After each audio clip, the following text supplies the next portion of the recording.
fear him. At the same time, too, you have the utmost empathy for this character. Banner thinks, Hulk feels and reacts, and that's why Hulk stories work best with him being on the run, of course, and so many of the stories included that. 376 is amazing. You've got the Green Hulk versus the Gray Hulk. What? Oh, man. If you see that on the stands, you're like, I gotta pick this up. Like, what could possibly have created this scenario? Happy New Year. This is my first video of 2026.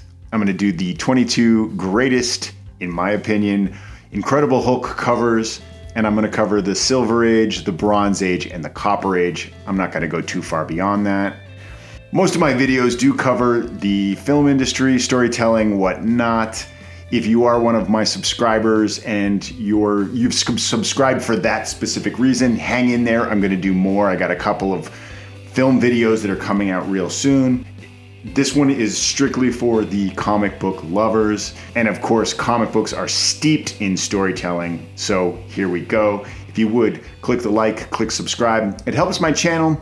If you are a viewer of YouTube, it helps provide you with honest videos that would be related to what you like. And if you are a creator, commenting and subscribing actually helps your video as well. Okay, let's get into it. The Incredible Hulk is my second favorite comic book character. If you watch my channel, you know who my favorite is, of course. So I want to touch on this. The Incredible Hulk is a much bigger, more popular, well-known character, and he was created in 1962 by Stan Lee and Jack Kirby. And at the time, I don't think they fully understood what they were created, and clearly audiences didn't understand the Incredible Hulk when he first came out. So let's get into it. Here's a few honorable mentions, and then we'll do the 22 covers. I, of course, wanted to point out Wolverine number 8. John Buscema was, of course, trained in classical illustration. He drew the Hulk kind of like a sculpture. You know, there was weight to it, there's balance, there's inevitability. And the Hulk doesn't rage here, he's just kind of chilling. But yeah, this is a different Hulk, and we'll get into that.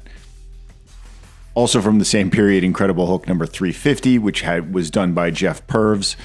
Jeff Purves has a whole bunch of covers that I really like. None of them really broke the barrier into this list, but they're fun to take a peek at. It was an interesting time for the Incredible Hulk. He was still Gray Hulk, but he was Mr. Fix-It, so he kind of had a bit of a head on his shoulders at the time. Amazing Spider-Man 119 by John Romita Sr. John Romita Sr. did not get to do the Incredible Hulk very often. So this is kind of like a little neat window into like, ooh, what if? Because this is a cool cover. He's unbelievable. You know, Romita was Marvel's master salesman. His Hulk is iconic. It's clean. It's instantly readable. He's intimidating, but like not grotesque like others might draw him. And this Hulk is designed to grab you, you know, right off the spinner rack, so to speak. And then, of course, you got your first introduction into the Defenders. I know that Marvel feature number 1 is considered the first appearance of the Defenders, but guess what? It's not. Submariner 34 and 35 are drawn by Sal Buscema. I did really want to include this because Sal Buscema just passed away this past week. And in my opinion, you know, his covers do not really show up on my list, but his interiors are some of the best. It actually might be in my top 3 or 4 favorite Hulks, you know, as far as the readability within the pages. This, of course, being my favorite of them, but Sal Buscema's Hulk always felt slightly like lost. You know, he had this like mid-action look to him all the time. I know you don't really see the Hulk much in this one, but this is my favorite of the Defenders. There's always this sadness of posture. I feel like he understood like the tragic intrusion that this character was always feeling. You know, it's a being that doesn't belong where he's standing, and he's certainly like, even though the Defenders are kind of a group of misfits with the exception of Doctor Strange, it's almost like he does fit in this group, and that just feels right.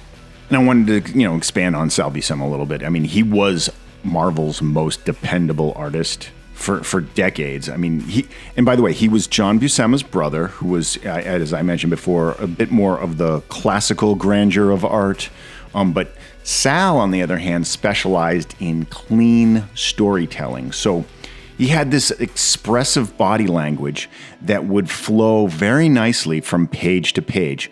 So this made the Hulk books, and this was to my point earlier, very readable. And Sal's relationship with Marvel was really built on trust by the editors, because he would always hit deadlines. He was extremely dependable. He maintained continuity through everything that he did, and he would always serve the story before anything else, even before the glamour of the image, so to speak.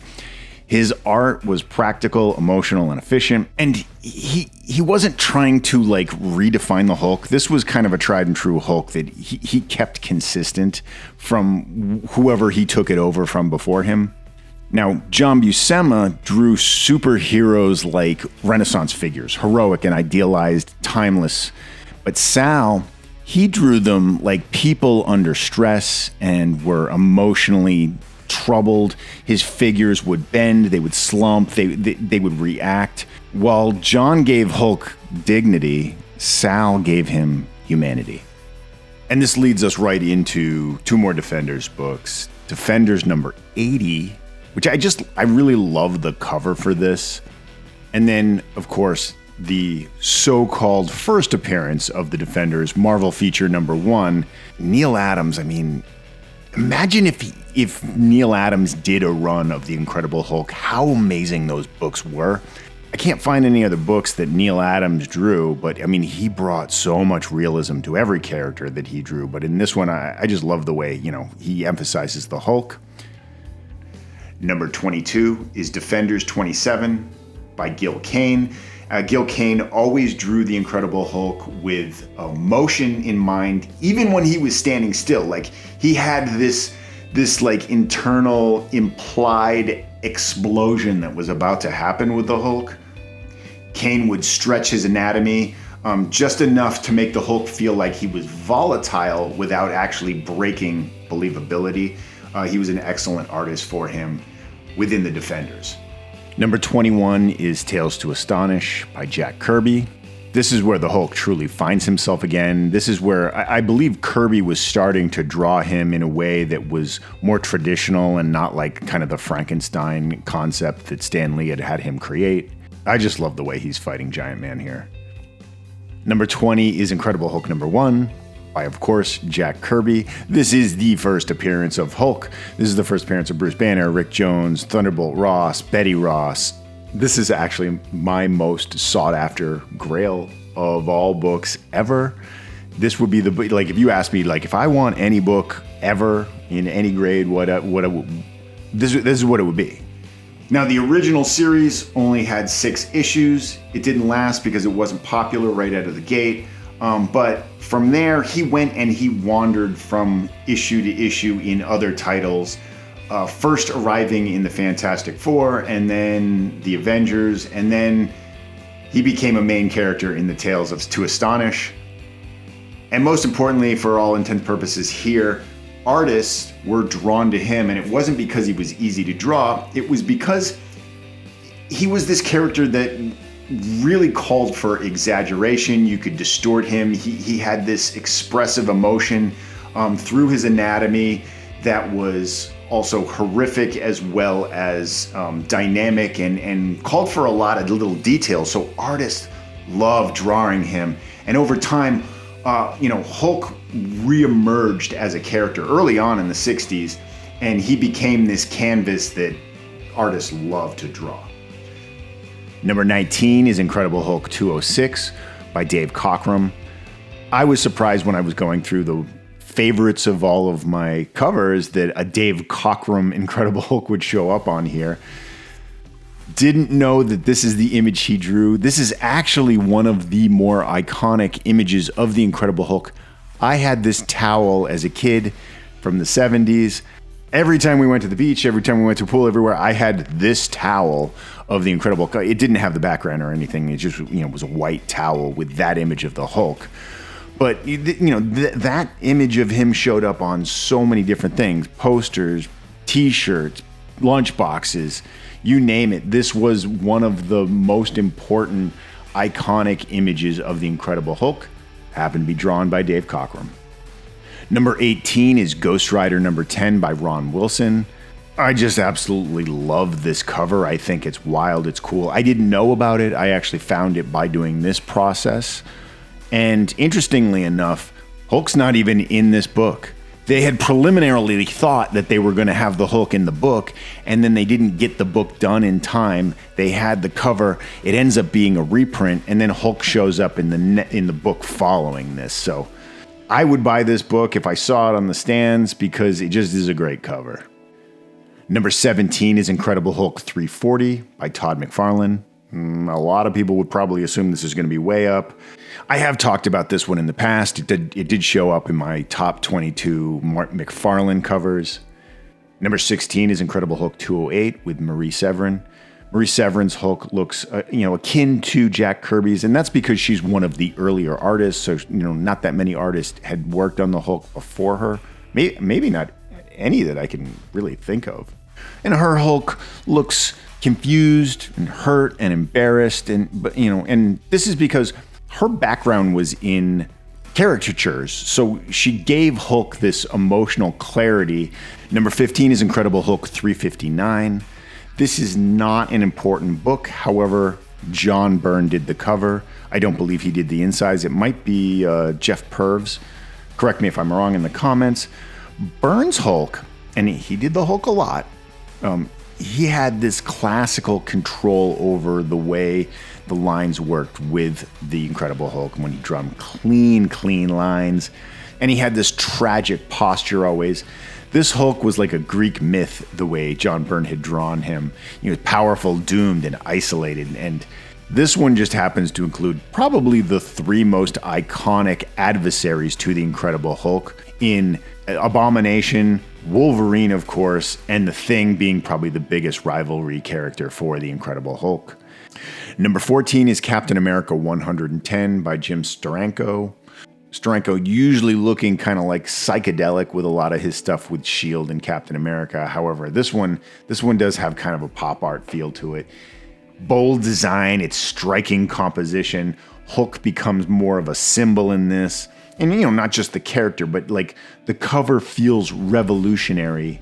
And that's because it is, especially for the time. This is still a Silver Age book here. Number 13 is Incredible Hulk 344 by Todd McFarlane. This one I favor a bit more than the more popular Incredible Hulk cover by Todd McFarlane. Todd McFarlane didn't usually spend a lot of time on his backgrounds, and I think that's kind of a positive because it really emphasizes the main character, and he does that here. What's funny is this is a precursor to Amazing Spider-Man 300. If you look at kind of the position of the main character, Hulk being here versus Spider-Man with his hand out front and that one knee up, the other hand back in the background. This is really early on Todd McFarlane where he's starting to become pretty awesome, but I don't think everyone's caught on yet. I think about Todd McFarlane if you were buying the Incredible Hulk run at this time. Everybody else is going to find out about him a little later. Number 12 is Incredible Hulk number 151 by Herb Trimpe. Herb Trimpe is by far head and shoulders one of my favorites, if not my favorite Incredible Hulk artist.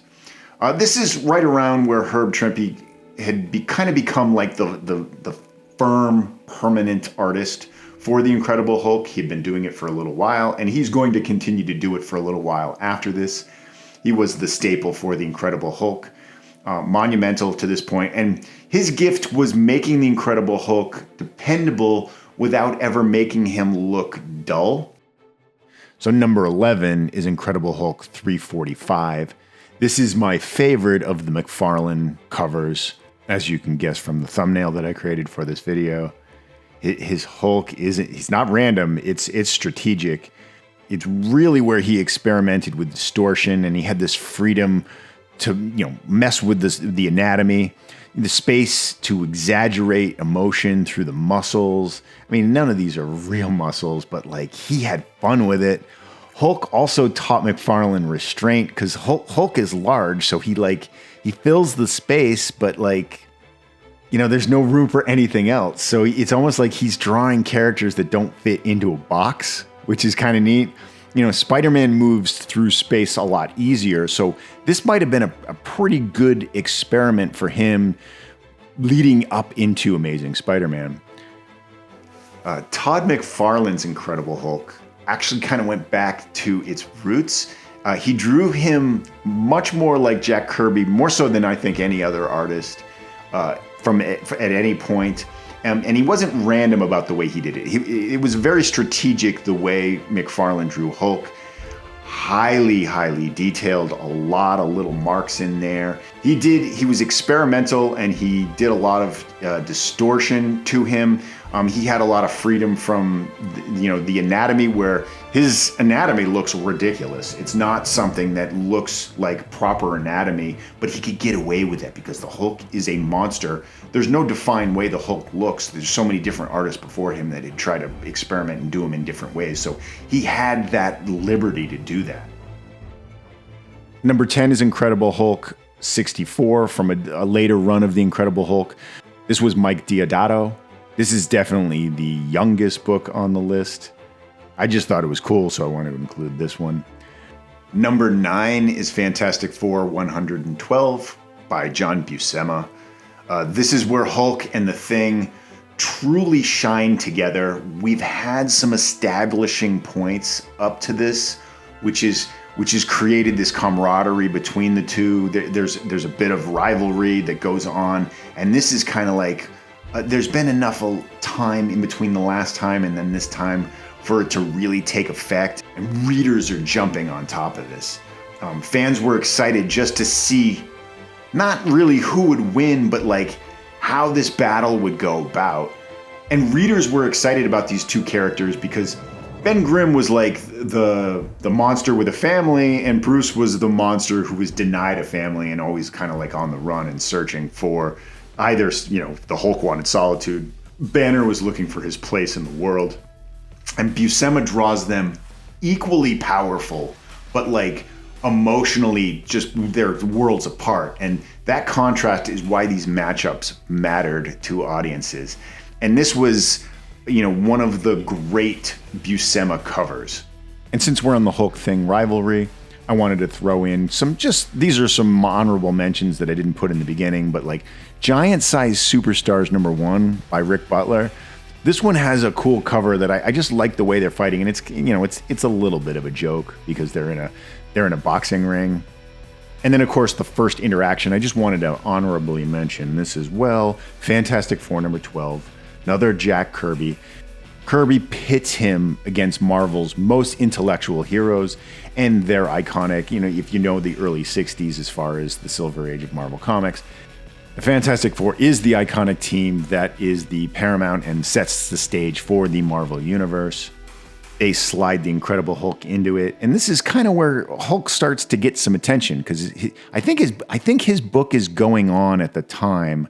Sales had dwindled, and back then, when books didn't do well, or did well for that matter, they didn't know until several months later. So what was happening is the first few issues of the Hulk weren't doing well, and then he shows up here in Fantastic Four 12, and that's when he starts to become, this interesting character that everybody loves. The sales don't show up for Marvel until a few months later, so they don't know, and now they've already canceled the Incredible Hulk. It only went up to number 6. Okay, so number 8, I'm gonna cheat. I don't even know if this is cheating. This is just unorthodox. So we're like, what is he doing? This doesn't make any sense. I'm gonna cover the Mike Mignola run for the Incredible Hulk, which was like 301 to 313. And there's just a couple that I think are just amazing, amazing covers. Mike Mignola, he doesn't get a lot of credit for drawing the Hulk. I was a kid reading this run off the newsstand, and it was interesting because Doctor Strange had sent Hulk to this other realm because he couldn't exist on Earth because he was injuring people. He was just too destructive, so they kind of cast him away. And he has these other 3 characters that he works through this other universe with that make up kind of his psyche. So the psychology of this is a lot more interesting. There's this star, there's this like guardian elf, and then there's this goblin type character that is part of his psyche. And I don't want to sound snobby here, but as a sophisticated reader, I found that intellectual aspect of the writing of the psyche of Bruce Banner to be far more interesting than some of the books that came before it. With that said, Mike Mignola's art is sophisticated in the way that it's drawn, and I love it. And specifically, I'm going to mention issues Incredible Hulk number 306, Incredible Hulk 309, 310, 313, and then even especially 312, which 312 is one of, like, if you want to read a great Hulk origin book, this is amazing. It tells a lot about like his life as a child and his father being this abusive alcoholic and his ties to him. Really good stuff. Number 7 is Incredible Hulk 375. I'm a huge Super Skrull fan. I just love it. And just the fact that like the composition of this, and it has the Super Skrull in it, makes it really one of the top tier Hulk comics. You know, I don't have a lot of Dale Keown on here, but all of his covers are actually pretty awesome. I mean, I'll even include 372 as a great cover, and then also 376 is amazing. You've got the Green Hulk versus the Gray Hulk. What? Oh man. If you see that on the stands, you're like, I gotta pick this up. Like, what could possibly have created this scenario? And Dale Keown's Hulk really kind of revolutionized him in the late 80s, early 90s. He really was like, you know, in the time period, that was the Hulk artist more so than anybody else. You know, he had this extreme chest to head ratio, thick barrel-like torso, minimum waist taper. It's kind of legendary now, looking back on it. Okay, number 6 is you know, untraditional in the sense that this is a magazine size DC and Marvel Presents book. It's not the first one. I think the first one they did was with Superman and Spider-Man.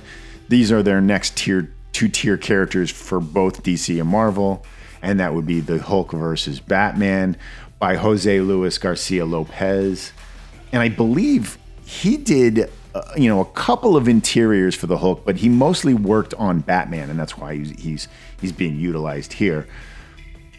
Number 5, of course, is the iconic Incredible Hulk 181. Interestingly enough, too, Herb Trimpe did this cover originally, and then they didn't like the way Hulk's face looked, so John Romita was brought in to fix it, and he kind of sells the moment. Trimpe sells the monster, Romita sells the moment, Wolverine debuts, and Hulk still owns the page, even though you've got this dynamic Wolverine coming into it. It's almost as if they knew that Wolverine was going to be historic, and that's why they brought in Romita, because, you know, it's not like they didn't have confidence in Herb Trimpe. It's just that, like, they just knew this was going to be historic in some way. Maybe they didn't, maybe, you know, who knows? Number 4 is going to be I'm going to put 2 books here. This is Incredible Hulk 143 and 144. I love anytime Doctor Doom showed up in all of these ancillary books. He had a couple of issues in Iron Man. He showed up in Avengers. He shows up in Daredevil. He shows up in Submariner, and it was like Thor and so on and so forth. So like every time he had that like 1 or 2 book appearance, those were really iconic. They were pretty awesome. This is Herb Trimpe, you know, all the way. Amazing, both of these. I think I like 143 a little bit better because of the ink work. It almost has this thinner line but detail to it. I do like Hulk looks cooler in that one, but like Doctor Doom looks great in both of them. And this is the run, like roughly like from Hulk 102 to like about Hulk 180. These were the books I love to read because they have this like painful story of him going from place to place and like just no one will leave him alone, and the army's coming after him. It's kind of the same old song and dance, and they're constantly giving you this little bit that was like, oh, we might have a cure. We might be able to figure this out. Someone comes to help him out, and then everything just blows up, and the Hulk kind of like, Hulk doesn't trust anybody. So he's like, but good stuff. It's good stuff. Number 3 is Incredible Hulk 105 with Marie Severin again. Marie is one of Marvel's secret weapons and one of the most underrated voices for the Marvel Universe. She came into comics through like her brother. So John Severin was a respected Eclipse Comics artist and later a Mad Magazine mainstay. But Marie, she quickly carved out her own identity in the comic world. And she had this eye for expression that few artists, male or female, could actually match. Her Hulk is a little different. I mean, he's still kind of, what's funny is like, so her Hulk initially in Tales to Astonish was very similar to Jack Kirby's. And then if you look at the progression throughout her time with the Hulk, he evolves into the Hulk. I'm just thinking this now, but she might actually be more responsible for the look of the Hulk over time than anybody, because this is the Hulk that everyone draws. There's that emotional clarity, which is rare, especially for a character that is this just primal beast. Severin understood that Hulk isn't really like a monster that's trying to hurt people. Of course, he's a wounded being reacting to fear, the fear of all these people attacking him. I do believe she gave Hulk his personality. Number 2 is Incredible Hulk 216 by Ernie Chan.